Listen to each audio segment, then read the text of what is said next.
नमस्कार. आज आपण वडापाव बनवणार आहेत. तर बटाटे शिजवून त्याला स्मॅश करून घेऊया. अद्रक, लसूण, मिरची याला ठेचून बारीक करून घेऊ. कोथिंबीर चिरून घेऊया आणि हिंग आणि कढीपत्ता फोडणीसाठी. तर चला, गरम तेलामध्ये मोहरी, जिरे, कढीपत्ता, हिरव्या मिरच्या, अद्रक, लसूण, त्यानंतर गरम मसाला आणि कोथिंबीर टाकून परतवून घेऊया.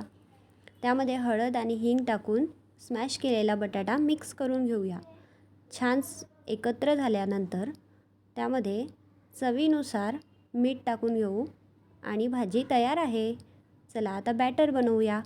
बेसन घेतलेले आहे, त्यात हळद, मीठ आणि थोडे पाणी टाकत छान बॅटर बनवून घेऊया. त्यात सोडा टाकून मिक्स करून घेऊ. हिरव्या मिरच्या छान तळून घेऊया. तयार झालेल्या भाजीचे बॉल्स बनवूया आणि बॅटरमध्ये टाकून वडे काढून घेऊ. छान दोन्ही बाजूंनी हे वडे परतवून घेऊ.